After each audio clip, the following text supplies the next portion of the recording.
Bonjour à tous, mes chers madrilènes, nous avons vécu une saison 2021-2022 inoubliable avec ce parcours unique en Ligue des Champions, le PSG, Manchester City, Chelsea, bref, tu connais.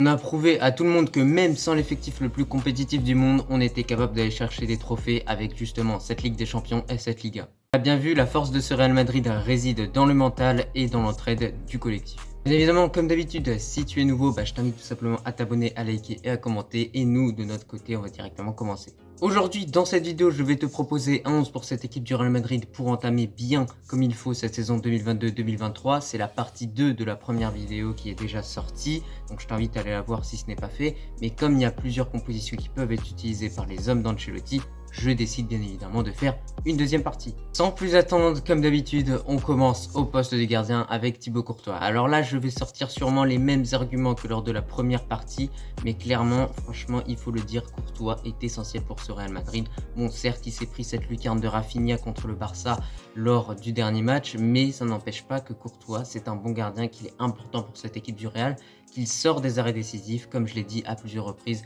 en Ligue des Champions contre Manchester City, contre le PSG ou bien Chelsea. À chaque match qu'il est disputé avec cette équipe du Real durant cette saison, il y a un moment clé où il a été décisif et ce moment clé a fait que le Real Madrid derrière a réussi à remporter les matchs.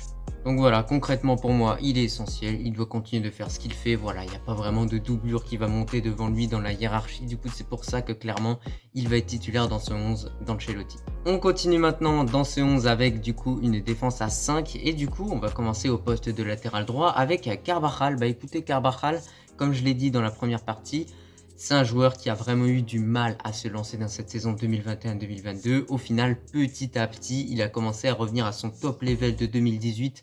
Clairement, les dernières performances qu'il a sorties contre Chelsea et Liverpool en Ligue des Champions ont été juste fantastiques. Surtout Chelsea au match aller à Stamford Bridge. Carvajal était sur tous les fronts sur le côté droit. Donc voilà, il faut qu'il continue comme ça.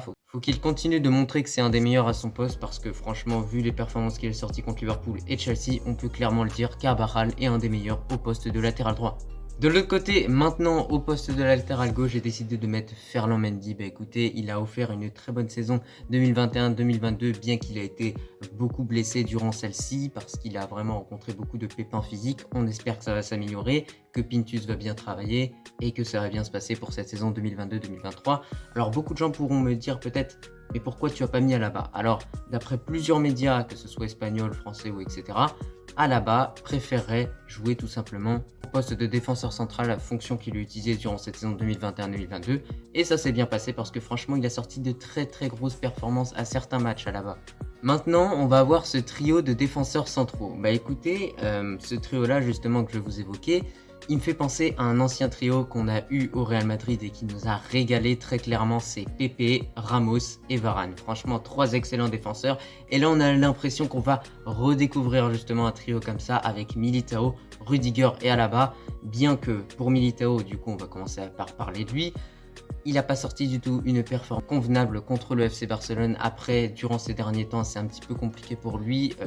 Il a subi une séparation avec sa femme et ça doit pas être évident. Bien évidemment, c'est lui qui a fait la faute dans l'histoire. Donc franchement, je pense qu'il ne peut s'en vouloir qu'à lui-même et c'est pour ça que ça doit être dur mentalement. Maintenant, si on parle vraiment Militao de façon globale, contre le Barça, c'est lui qui offre ce but. C'est lui qui a offert ce but pour que nous, ensuite, sur les réseaux, on reçoive des messages comme quoi « Ah bah tiens, on a gagné, machin truc » et que ça commence à nous chambrer. D'accord? Donc c'est à cause de lui. Donc franchement, il va falloir qu'il règle ce petit problème de passe parce que franchement, c'est pas la première fois qu'il fait des erreurs comme ça. Et surtout, on a commencé à le sentir durant cette saison 2021-2022. Vers la fin de saison, ça a été quand même un petit peu compliqué pour Militao. Il a sorti des moins bonnes performances, très clairement. Après Militao, j'ai décidé de mettre au cœur de cette défense centrale, bien évidemment, la nouvelle recrue du Real Madrid qui a offert une grande satisfaction à nous, en tout cas durant ce match contre le FC Barcelone, parce qu'il a plutôt été bon dans l'ensemble. C'est bien évidemment Antonio Rudiger. Écoutez, Antonio Rudiger, déjà une bonne première performance avec cette équipe du Real Madrid. Malheureusement, pas de clean sheet à cause de Eder Militao, bien évidemment. Mais lui, de son côté, a sorti une bonne performance. Et surtout, ce qui a fait beaucoup parler, c'est quand même cette altercation avec Araujo, le joueur du Barça. Alors, j'ai envie de vous dire quelque chose. Araujo, tu lui enlèves tout le monde qui était autour de lui. Militao, il le monte en l'air. Donc, commencez pas à dire, ouais, mais Militao, il s'est fait monter en l'air et tout ça. Non, les gars, vous lâchez les deux comme ça ensemble. Militao, il le mange. Il vient du Sierra Leone en Afrique, je vous rappelle. il n'a pas le temps. S'il veut manger le petit Araujo, il le fait direct. Voilà, c'est juste puisque autour il y avait du monde et il y avait des joueurs du Barça pour soutenir Araujo. Sinon, Rudiger, il le démonte très clairement. Maintenant, parlons football. Rudiger, c'est un des meilleurs à son poste. Et justement, on espère qu'avec cette équipe du Real Madrid, il va continuer d'offrir de bonnes performances comme il a sorti avec Chelsea. Pour finir avec cette défense à 3, bien évidemment, sans suspense, j'ai décidé de mettre Alaba. Bah écoutez, comme je vous ai dit, vraiment, il m'a surpris durant cette saison 2021-2022. Je ne m'attendais pas à le voir à un niveau aussi élevé. Il a réussi à me faire oublier Ramos, alors que franchement, Ramos, c'est mon joueur préféré. Et ça, il faut le faire. Et par ses performances, il a réussi tout simplement à combler ce départ comme Militao a fait avec Varane. Voilà, tout simplement cette défense Alaba Militao a comblé le départ de Varane et de Ramos. Et voilà, aujourd'hui, il faut qu'il continue de performer Alaba parce que franchement, c'est un superbe joueur. On continue maintenant avec le milieu de terrain qui sera composé de 3 joueurs. Du coup, on commence directement avec Casemiro. Bah écoutez, c'est un joueur clé dans cette équipe du Real Madrid, très bon en interception, très bon dans les retours défensifs et très bon surtout dans les fautes intelligentes. Casemiro, il en fait beaucoup par match et pour moi, ça apporte beaucoup à une équipe. Voilà, Casemiro, c'est le tank. Il faut qu'il continue de faire ce qu'il fait avec cette équipe du Real Madrid parce que moi, j'aime bien ce qu'il propose depuis plusieurs années au Real et franchement, je trouve que c'est une des meilleures recrues que le Real Madrid ait pu faire dans l'histoire du club. À côté de Casemiro, bien évidemment, on aura Luka Modric. Alors là, c'est dur d'aligner que quelques mots sur Luka Modric. Au vu de l'étendue des choses qu'on peut dire sur ce joueur, en tout cas, c'est vraiment le magicien de cette équipe du Real Madrid. C'est un superbe joueur, bon en passe, bon dans les moments clés. Cette passe contre Chelsea, comme je l'ai dit dans la première partie. Bon en tir également avec cette magnifique frappe du gauche contre le Real Sociedad. Franchement, on peut en dire beaucoup des choses sur Modric, mais en tout cas, ce qui est juste incroyable, c'est qu'à son âge, il offre des performances qui sont juste incroyables. Et pour moi, actuellement, peut-être qu'on a le Modric Prime, ou alors peut-être le Modric Prime serait celui de 2018. En tout cas, ce Modric-là, aujourd'hui, est proche du Modric de 2018. Ça, il n'y a aucun débat là-dessus.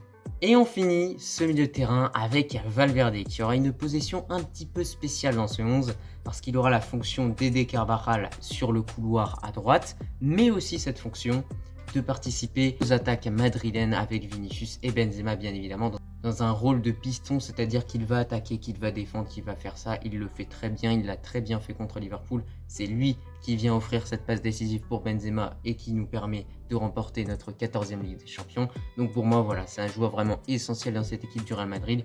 Maintenant, on finit ce 11 avec le duo de choc. Très clairement, on va commencer tout d'abord par parler de Vinicius. Bah écoutez, Vinicius, il m'a tout simplement bluffé durant cette saison 2021-2022 avec énormément de buts, énormément de passes décisives.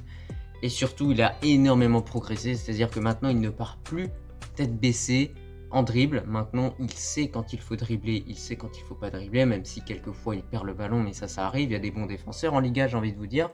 Contre le Celta Vigo, c'est un exemple quand même, il avait sorti une performance vraiment médiocre, mais le reste des matchs, ça s'est plutôt bien placé pour lui parce que franchement, dans cette Ligue des Champions 2021-2022, ça a été un des meilleurs du côté de ce Real Madrid. Maintenant, j'ai une petite question pour vous en commentaire, bien évidemment. Dites-moi, selon vous, à quelle position devrait finir Vinicius durant cette cérémonie du Ballon d'Or? Parce que moi, je le vois au moins dans le top 10 minimum parce que franchement, il a offert une saison mais plus que fantastique. Juste à côté de Vinicius, le tonton Karim, comme dit les débriefs de Nono sur YouTube. Bah écoutez, Karim Benzema, il est juste fantastique. Maintenant, ça va être compliqué de faire encore mieux que cette saison 2021-2022 parce que vraisemblablement, il va gagner le Ballon d'Or, ça c'est sûr.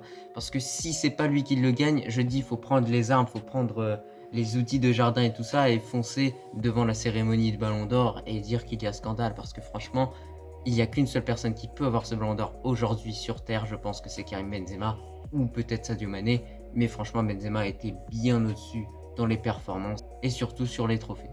Donc pour ce duo, on espère tout simplement que ça va continuer de fonctionner parce qu'en tout cas les deux arrivent vraiment bien à combiner ensemble. Et enfin, petite note sur cette attaque, il y a beaucoup de gens qui disent que pourquoi pas Eden Hazard pourrait être titularisé. Moi j'attends de voir ce que ça va donner. Bien évidemment, j'ai envie que le Real Madrid lui donne beaucoup de temps de jeu durant cette pré-saison justement pour voir si Eden Hazard est capable de marquer, de faire des passes décisives et surtout de bien jouer avec Karim Benzema et Vinicius. Donc c'est une option bien évidemment, mais ça reste à voir. Bon écoutez, quand on regarde cette composition dans l'ensemble, voilà, le Real Madrid c'est toujours une équipe qui a des très bons joueurs, mais qui n'a pas l'effectif le plus compétitif comme je l'ai dit en intro dans cette vidéo. Voilà, il y a d'autres effectifs qui sont bien plus impressionnants que celui du Real, Mais pourtant, cette même équipe du Real Madrid va aller jouer un quart de finale de Ligue des Champions, va aller jouer une course au titre en Liga. Et ce qui vous montre à quel point la force de cette équipe du Real Madrid réside vraiment dans le mental du hasta el final, j'ai envie de vous dire, de se battre jusqu'au bout, quoi qu'il arrive, quel que soit le score. Et surtout, vraiment, cette entraide collective entre les joueurs, voilà, chacun se bat l'un pour l'autre. Et ça, franchement, dans peu de clubs, on retrouve ça. Néanmoins, pour cette composition, on remarque que franchement, il y a une très très bonne défense et du très costaud. 3 défenseurs de classe mondiale qui vont être devant Courtois, juste devant ces 3 défenseurs de classe mondiale. Casemiro, franchement magnifique. Ensuite, pour la créativité, un petit Modric. Pour la vitesse, un petit Valverde. Encore une fois de la vitesse avec Vinicius et Ferland Mendy à gauche.